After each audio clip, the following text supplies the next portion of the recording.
New ইয়র্কের জ্যাকসনের থেকে আপনাদের সঙ্গে আছে আমি খালেদ মুহিদ্দিন। থাকে সেসব নিয়ে কথা বলার জন্য আজ আমাদের সঙ্গে রয়েছে ব্যস্ততম সময় পার করছেন শেখ হাসিনা। কবে দেশে ফিরবেন আবারও নতুন করে কি জানালেন? সত্যিকার অর্থে আওয়ামী লীগ প্রধান শেখ হাসিনা নির্বাসনে থেকেও, ভারতের নয়াদিল্লিতে থেকেও তিনি প্রচন্ড ব্যস্ত সময় পার করছেন। তিনি পৃথিবীর এমন কোনো গণমাধ্যম নেই, পৃথিবী বিখ্যাত গণমাধ্যম থেকে শুরু করে ছোটখাটো সব ধরনের গণমাধ্যমে তিনি সাক্ষাৎকার দিচ্ছেন। বিভিন্ন ভাষার, ইংরেজি ভাষা তো বটেই, সেই সাথে বাংলা ভাষার বিদেশি গণমাধ্যমগুলোতেও সাক্ষাৎকার দিচ্ছেন। কলকাতার গণমাধ্যমগুলো বাদ যাচ্ছে না। আজকে একটি সাক্ষাৎকার বেরিয়েছে কলকাতার প্রসিদ্ধ অনলাইন পোর্টাল এই সময় অনলাইনে, এবং সেখানে তিনি তার বিভিন্ন কর্মপরিকল্পনা, তার অভিমত ব্যক্ত করেছেন। আমি তার আগে একটু বলে নিই যে উনি শুধু সাক্ষাৎকারই দিচ্ছেন না, উনি একদম তৃণমূল পর্যায় পর্যন্ত কেন্দ্রীয় নেতাদের সাথে তো কথা বলছেনই, একদম উপজেলা পর্যায়ের নেতার সাথেও তিনি অনলাইনে যোগাযোগ অব্যাহত রেখেছেন। তাহলে চিন্তা করুন যে তার প্রতিদিনের ব্যস্ততাটা কিভাবে যাচ্ছে। আর মাত্র 26 দিন পরেই বাংলাদেশের আসন্ন ত্রয়োদশ বিতর্কিত জাতীয় সংসদ নির্বাচন। শেখ হাসিনা ক্ষমতাচ্যুত হওয়ার পর থেকে তিনি ভারতে রয়েছেন, আর নিজেদের দেশে তার দল আওয়ামী লীগের যাবতীয় কার্যক্রম নিষিদ্ধ করেছে বাংলাদেশের অন্তর্বর্তী সরকার।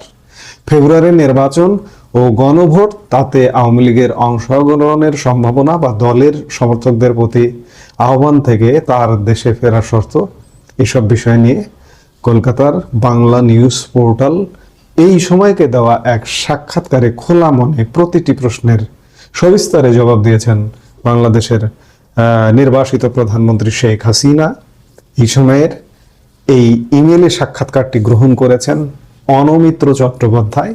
এই অনমিত্র চট্টোপাধ্যায় বাংলাদেশেও এসেছিলেন এবং বাংলাদেশের আরেকটি প্রধান রাজনৈতিক দল বিএনপির মহাসচিব মির্জা ফখরুল ইসলাম আলমগীরের যে সাক্ষাৎকার নিয়েছিলেন, এবং সেই সাক্ষাৎকার পরবর্তীতে মির্জা ফখরুল ইসলাম আলমগীর অস্বীকার করেছিলেন। সেই সাক্ষাৎকার গ্রহণকারী অনমিত্র চট্টোপাধ্যায় ইমেলে শেখ হাসিনার সাক্ষাৎকার গ্রহণ করেছেন। আমরা সাক্ষাৎকারটা নিয়েই মূলত আলাপ করতে চাই।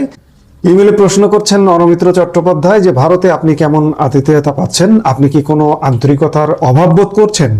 শেখ হাসিনা উত্তর দিয়েছেন, ভারত আমাদের দীর্ঘদিনের বন্ধু এবং আমাকে স্বাগত জানানোর জন্য আমি প্রধানমন্ত্রী মোদী ও ভারতের জনগণের সমর্থন ও মানবিকতার প্রতি গভীর কৃতজ্ঞ। আমাদের দুই দেশের সম্পর্ক অত্যন্ত গভীর ও বহু বছরের পারস্পরিক শ্রদ্ধা এবং সহযোগিতার মাধ্যমে তা গড়ে উঠেছে। অবাধ ও অন্তর্ভুক্তিমূলক নির্বাচনের আহ্বান জানিয়ে এবং সংখ্যালঘুদের উপর নির্যাতনের বিষয়ে উদ্বেগ প্রকাশ করে ভারত নীতিগত অবস্থান নিয়েছে। ধর্মীয় সংখ্যালঘুদের উপর হিংসা, দীর্ঘদিনের অর্থনৈতিক অংশীদারি নষ্ট হওয়া এবং ঢাকা থেকে সরকারি কর্তাদের বিদ্বেষপূর্ণ মন্তব্যের বিষয়ে ভারতের উদ্বেগ যথার্থ। কূটনৈতিক প্রাঙ্গণে হামলা, আমাকে প্রত্যার্পণের দাবিতে মিছিল এবং বিচ্ছিন্নতাবাদী গোষ্ঠীগুলোকে আশ্রয় দেওয়া নিয়ে এনসিপির হুমকি, এগুলো বাংলাদেশের জনগণের প্রতিনিধিত্ব করে না। এগুলো অন্তর্বর্তী সরকারের আশকারা পাওয়া চরমপন্থী জঙ্গিদের কাজ। জাতি হিসেবে আমাদের পথ চলার মূলনীতি সর্বদা ছিল সবার সঙ্গে বন্ধুত্ব, কারো সাথে বৈরিতা নয়। আমি নিশ্চিত যে আমাদের সম্পর্ক এই কঠিন সময় অতিক্রম করবে এবং বাংলাদেশিরা তাদের নিজেদের সরকার বেছে নেওয়ার স্বাধীনতা পাবে, তখন তা আরো শক্তিশালী হবে। দ্বিতীয় প্রশ্ন করেছেন, এই সময় মুক্তিযুদ্ধের চেতনা ও স্বাধীনতা বিরোধী শক্তির এই আধিপত্য কি বাংলাদেশে চিরস্থায়ী হয়ে গেল? শেখ হাসিনা বলছেন, 1971 সালের মূল্যবোধ আমাদের দেশের অস্তিত্বের সঙ্গে মিশে রয়েছে। যে শক্তিগুলো এই মূল্যবোধ মুছে ফেলতে চায় তারা ইতিহাসের বিরুদ্ধে লড়াই করছে। আজ বাংলাদেশে আমরা যা দেখছি তা আমাদের পূর্বপুরুষদের লড়াইয়ের মূল্যবোধের সম্পূর্ণ বিপরীত। গণতন্ত্র ক্ষয় করা হয়েছে, রাজনৈতিক দল নিষিদ্ধ করা হয়েছে এবং নির্বিচারে গ্রেপ্তার নিত্যদিনের ঘটনা হয়ে দাঁড়িয়েছে। নারী সমাজকে জনজীবন থেকে সরিয়ে দেওয়া হয়েছে। ধর্মীয় সংখ্যালঘুরা প্রতিদিন হিংসার শিকার হচ্ছেন এবং তথাকথিত ধর্ম অবমাননার অভিযোগ তুলে নির্মমভাবে পিটিয়ে খুন করা হচ্ছে, যেমন আমরা দীপুচন্দ্র দাসের নৃশংস হত্যাকাণ্ডের ক্ষেত্রে দেখেছি। পাকিস্তানের সঙ্গে ঘনিষ্ঠ হওয়ার জন্য অন্তর্বর্তীকালীন সরকারের প্রচেষ্টা 1971 সালে নিপীড়ন থেকে দেশ মুক্ত করতে লড়াই করা শহীদদের প্রতি অপমান ছাড়া কিছুই নয়। অন্তর্বর্তী সরকার আমাদের মুক্তিযুদ্ধের চেতনা মুছে ফেলার যতই চেষ্টা করুক না কেন, পাকিস্তান যে গণহত্যা চালিয়েছিল তা কখনোই ভোলা যাবে না।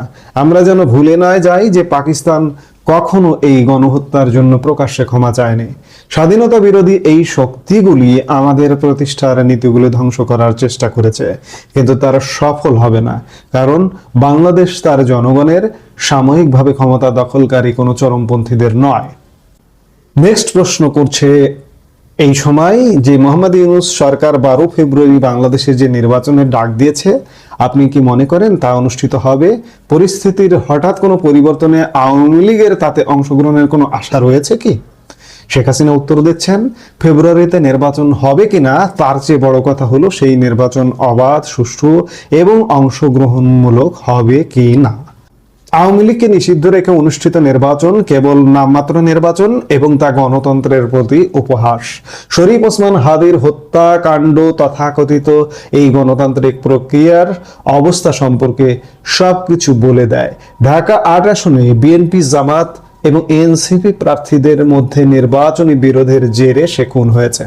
এর জবাবে প্রশাসন আওয়ামী লীগ সদস্যদের বিরুদ্ধে ধরপাকড় শুরু করে এবং বিশৃঙ্খল জনতাকে সংবাদ মাধ্যম, সাংবাদিক, কূটনৈতিক মিশন এবং সাংস্কৃতিক প্রতিষ্ঠানের উপর হামলা চালানোর সুযোগ করে দেয়। নির্বাচনে অংশ নিতে চাওয়া প্রকৃত স্বতন্ত্র প্রার্থীদের অংশগ্রহণে বাধা দেওয়া হচ্ছে। রাজনৈতিক নিপীড়নের কারণে বাংলাদেশের ওয়ার্কার্স পার্টির মতো বৈধ দলগুলি নিজেদের প্রত্যাহার করে নিয়েছে এবং মনোনয়ন ফর্ম কেনার চেষ্টা করায় পুলিশের হাতে গ্রেপ্তার হতে হচ্ছে যদি তারা বিএনপি বা জামাত ঘনিষ্ঠ গোষ্ঠীর অনুমোদিত না হয়। এটি কখনোই একটি অবাধ ও সুষ্ঠু নির্বাচনের পরিস্থিতি হতে পারে না। গণতান্ত্রিক পরিবেশ ফিরে আসার উপরে আমাদের অংশগ্রহণ নির্ভর করছে। পরিবেশ ফিরবে বেআইনি নিষেধাজ্ঞা তুলে নেওয়া, মিথ্যা মামলায় আটক রাজবন্দীদের মুক্তি দেওয়া এবং সত্যিকার অর্থে অবাধ নির্বাচন নিশ্চিত করা হলে তখন। ইউনূস জানেন বাংলাদেশিদের সামনে প্রকৃত বিকল্প দেওয়া হলো তারা আমাদেরই ভোট দেবেন, তাই ব্যালট বাক্সে আমাদের মুখোমুখি হওয়ার বদলে তিনি আমাদের কার্যক্রম নিষিদ্ধ করেছেন। আমি হতাশ যে জাতিসংঘ পর্যবেক্ষক পাঠাতে অস্বীকার করেছে। আন্তর্জাতিক সম্প্রদায়কে অবশ্যই গণতন্ত্রের পক্ষে দাঁড়াতে হবে, অবাধ, সুষ্ঠু ও অন্তর্ভুক্তিমূলক নির্বাচনের আহ্বান জানাতে হবে। অনির্বাচিত শক্তিগুলোকে আমাদের দেশের গণতান্ত্রিক ভিত্তির অপূরণীয় ক্ষতি করার সুযোগ দেওয়া উচিত নয়। এই সময়ের আরেকটি প্রশ্ন, বাংলাদেশের কোটি কোটি আওয়ামী লীগ সমর্থক চরম নিপীড়নের মুখেও মুক্তিযুদ্ধের চেতনা এবং নৌকা প্রতীকের প্রতি অনুগত। নির্বাচন হলে আপনি তাদের কি ভূমিকা পালন করতে বলবেন? শেখ হাসিনার উত্তর, আজকের বাংলাদেশের রাজনৈতিক সংশ্লিষ্টতা কারাদণ্ডযোগ্য অপরাধ হয়ে দাঁড়িয়েছে। 120 জনেরও বেশি সংসদ সদস্য সহ 1,52,000-এরও বেশি আওয়ামী লীগ সমর্থক বর্তমানে সাজানো ও রাজনৈতিক উদ্দেশ্য প্রণোদিত মামলায় জেলে বন্দী রয়েছেন। তারা সেখানে অমানবিক অবস্থায় রয়েছেন, নিয়মিত চিকিৎসা সেবা থেকে বঞ্চিত হচ্ছেন, পর্যাপ্ত জায়গা ও খাবার পাচ্ছেন না এবং নির্যাতনের শিকার হচ্ছেন, যার ফলে 100 জন মানুষ ইতিমধ্যেই কারাগারে মারা গেছেন। অন্তর্বর্তী সরকারের অধীনে চলমান অন্যায়ের সমালোচনা করে সাহস দেখিয়ে আমাদের সমর্থকরা যে সাহসের পরিচয় দিয়েছেন তার জন্য আমি গভীরভাবে কৃতজ্ঞ। আমাদের সরকারের আমলে সাংবাদিকরা ভয় বা হস্তক্ষেপ ছাড়াই কাজ করতে পারতেন এবং ভিন্ন মত পোষণকারীদের সুরক্ষা দেওয়া হতো। আমাদের সমর্থকদের প্রতি আমার বার্তা, শান্ত, অচঞ্চল থাকুন, ধৈর্য ধরুন এবং গণতন্ত্রের উপর বিশ্বাস রাখুন। আতঙ্কের রাজত্ব কায়েম করে কোনো সরকারই চিরকাল টিকে থাকতে পারে না। এই সময়ের আরেকটি প্রশ্ন, যে বাংলাদেশের বর্তমান এই অরাজক পরিস্থিতির জন্য আপনি কাকে দায়ী করেন? শেখ হাসিনা উত্তর দিচ্ছেন, এর দায়ভার অনির্বাচিত অন্তর্বর্তী সরকার এবং তারা যে চরমপন্থী শক্তিগুলোকে শক্তিশালী করেছে তাদের উপরই বর্তায়। অত্যন্ত সুপরিকল্পিত কৌশলে ইউনূস আমাদের অর্থনীতি, গণতান্ত্রিক ও সামাজিক কাঠামো এবং প্রতিষ্ঠানগুলোকে মারাত্মকভাবে ক্ষতিগ্রস্ত করেছেন।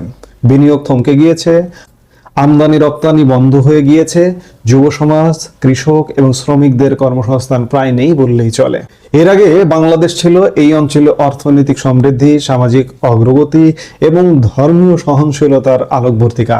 আমরা মিয়ানমারের সংঘাত থেকে পালিয়ে আসা হাজার হাজার রোহিঙ্গাকে স্বাগত জানিয়েছিলাম। 2023-এ আমাদের অর্থনীতির 7%-এর বেশি অগ্রগতি হয়েছিল।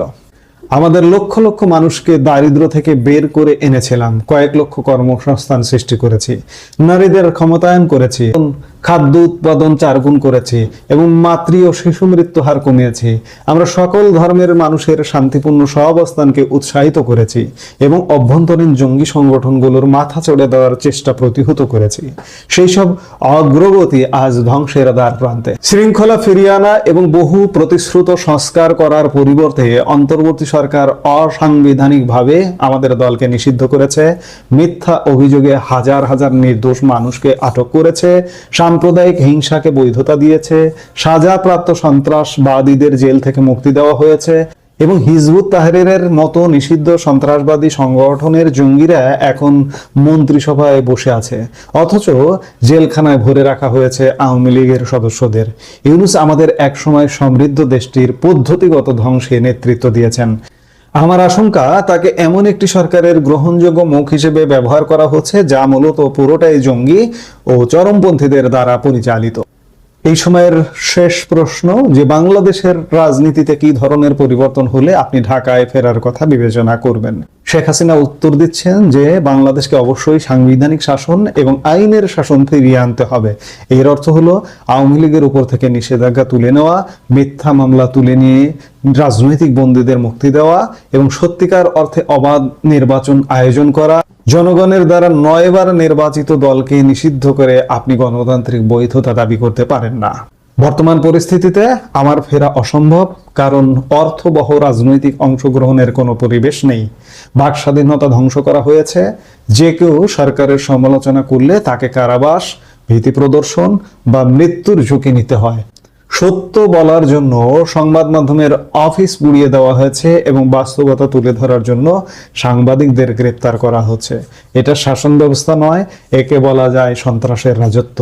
যখন গণতন্ত্র পুনরুদ্ধার হবে, যখন আমাদের মানুষকে তাদের বিশ্বাসের জন্য আর নিপীড়নের শিকার হতে হবে না এবং যখন আইনের শাসন পুনঃপ্রতিষ্ঠিত হবে, তখনই আমি ফিরব বলে জানান শেখ হাসিনা। আমি শুরুতেই বললাম যে শেখ হাসিনা আসলে চরম ব্যস্ত সময় কাটাচ্ছেন। ওই যে বললাম যে সকল ধরনের গণমাধ্যমে তিনি নিয়মিত সাক্ষাৎকার দিচ্ছেন, ইউনিয়ন পর্যায়ের আওয়ামী লীগ কর্মীর সাথেও তিনি ফোনে কথা বলছেন, অনলাইনে কথা বলছেন এবং দেশে ফেরার বার্তা দিলেন যে বাংলাদেশ আসলে স্টেবল হতে হবে, অস্থিতিশীলতা দূর হতে হবে।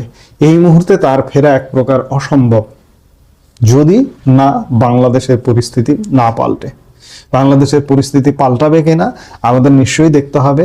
আগামী 12 ফেব্রুয়ারি যে নির্বাচন রঙ্গ অনুষ্ঠিত হতে যাচ্ছে, এই রঙ্গের পরে আর কি ভঙ্গ হয় নাকি উদ্ধার হয় বাংলাদেশ।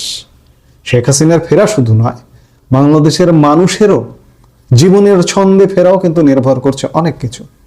সামনে আগামী 2 মাস, 1 মাসের মধ্যে কি হয়। নির্বাচনের আছে 26 দিন। নির্বাচন পরবর্তী 2-1 মাসও দেখার বিষয় যে বাংলাদেশ আসলে কোন দিকে যাচ্ছে। বাংলাদেশ কি এগোবে নাকি পিছিয়ে যাবে। সেই বিচারে শেখ হাসিনার এই সাক্ষাৎকারটি যথেষ্ট তাৎপর্যপূর্ণ বলেই মনে করছি। প্রতিনিয়ত এমন সাক্ষাৎকার দিচ্ছেন, তারই একটি সাক্ষাৎকার এই সময় অনলাইনে দিলেন। দর্শক, সম্পূর্ণ ভিডিওটি দেখলেন, আশা করি বিষয়টি বুঝতে পেরেছেন। এই নিয়ে আপনার গুরুত্বপূর্ণ মন্তব্যটি অবশ্যই কমেন্ট বক্সে জানিয়ে দিবেন। ধন্যবাদ।